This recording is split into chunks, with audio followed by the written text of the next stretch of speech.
એ ભાજપ વાળા તમે આંકડા વાવ્યા છે અને અમને છેતરવાની કર્યા છે।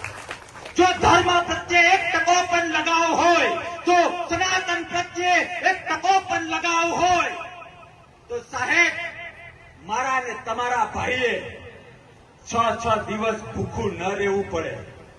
વાત રામાપીરની હોય કે વાત કોઈ પણ સનાતન ધર્મના સ્થળની હોય અને આટલા હજારો લોકોની લાગણી હોય, તો લોકલ અથવા તો પ્રદેશમાંથી અથવા તો સેન્ટરમાંથી કોઈ નેતાએ આવીને તમને હૈયા ધારણા આપવી જોઈએ કે કોઈ ચિંતા ના કરો, બોલો શું ઈચ્છો છો, હા કે ના? અરે સાહેબ, ભૂખા રહીને મંદિર માટે, ભૂખા રહીને ધર્મ સ્થળ માટે આપણે 50, 100, 200, 500 આપવા માટે ટેવાયેલા છીએ। મારે પૂછવું છે મુકેશભાઈને, મારે પૂછવું છે ધીરુભાઈના એ આત્માને, જો આમાં ક્યાંય આપણી વાત સાંભળતા હોય તો, કે તમે કરોડોનું દાન કરો છો, તમે અબજોનું દાન કરો છો, આજે તમે વર્લ્ડમાં નોંધની છો, પણ અમારા રામાપીરને જો નારાજ કર્યા ને તો ખાવા ખીચડી નહીં વધે, ખાવા ખીચડી નહીં વધે।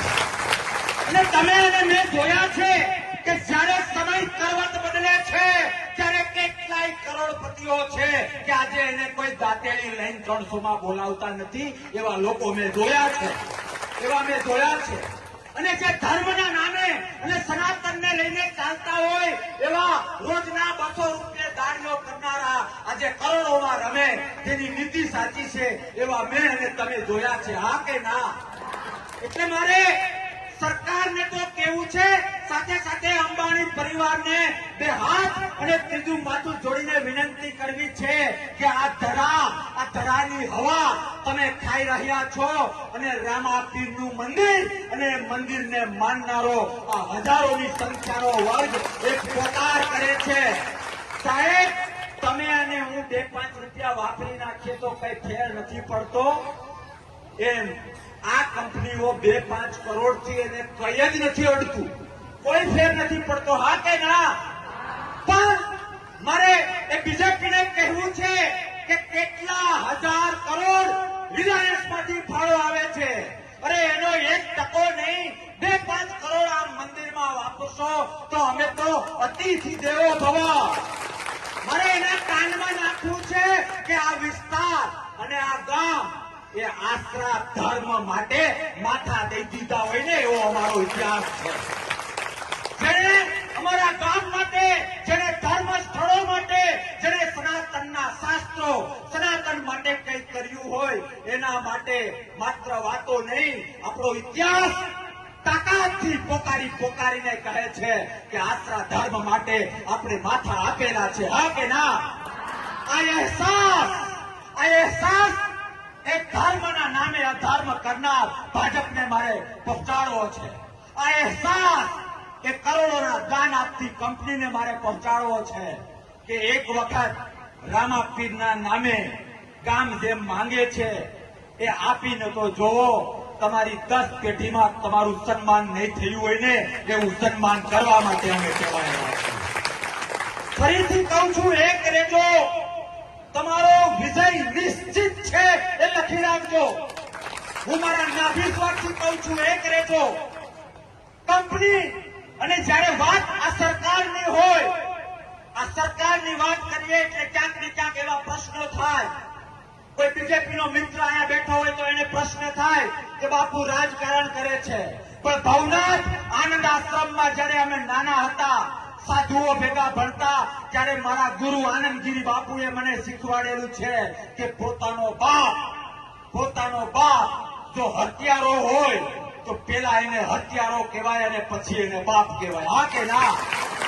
એમ કદાચ આપણી પાર્ટી, આપણા વિસ્તારનો કોઈ મોટો વેપારી કેટલો પણ મહાન હોય અને જો આપણે એમાં માનતા હોઈએ તો એના વખાણ કરવામાં કઈ વાંધો નથી, પણ રામાપીર જેવી પવિત્ર એક સનાતન ધર્મની કોઈ પણ સ્થળમાં ગામ અને હજારો લોકો જ્યારે 5-25 કરોડનું કંઈક માંગતા હોય અને આના કાના કરીએ ને, તો હું નાનો હતો ત્યારે મારા બાપા, પપ્પા, ડેડી, બાપુજી, અમે બાપા કહેતા, એ અમને બેસાડીને એવું શીખવાડતા.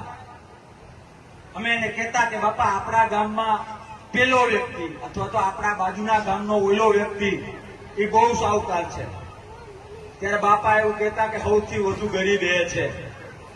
કોઈ દી ક્યાંય 5 રૂપિયા લખાવતો ના હોય ને, એ 100 વીઘાનો હોય ને, તો આપણે એને વહવાયું ગણીએ છીએ. હા કે ના?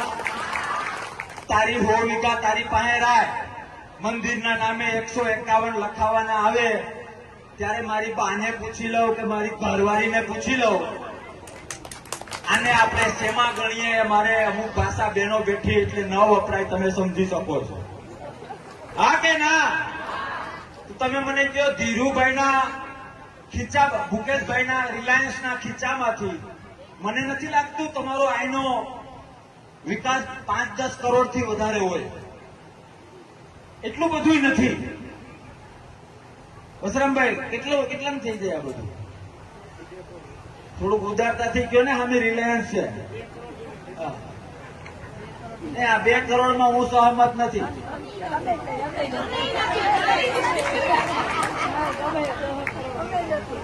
કોની પાસે માંગો છો એ તો જુઓ.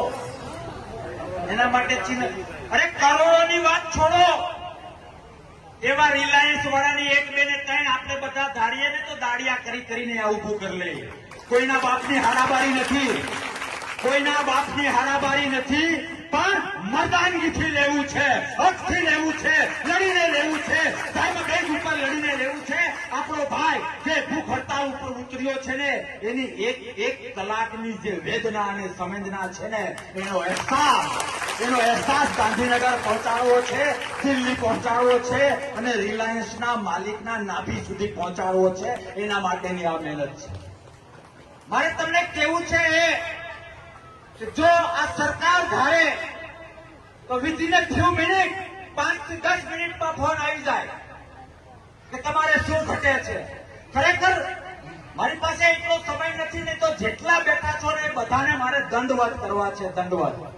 બહુ વર્ષ પછી ભાવેશભાઈ, બહુ વર્ષ પછી મને આવા પ્રેક્ષકો, આવા સાંભળનારા મળ્યા છે કે જા બાવા અમારે કઈ નથી જોતું, જોઈએ છે એ તો રામા પીર માટે જોઈએ છે. માંગણીઓ તો ઘણી જ હોય છે. અનામતની માંગણી, વીમાની માંગણી, જે ખેતરમાં થાંભલા નીકળે છે એની માંગણી અમે લડત લડીએ છીએ. એમાં અમે તાકાતથી પૈમાં અમને આવે છે. પણ આજે મને સમર્પણ લાગે છે કે ખરેખર તમને બધાને ધન્યવાદ છે કે એક રામાપીરની જગ્યા માટે એ ભેંસ ધોવા હે તો ધોવા હે, ગાય ધોવા હે તો ધોવા હે, નિંદામણ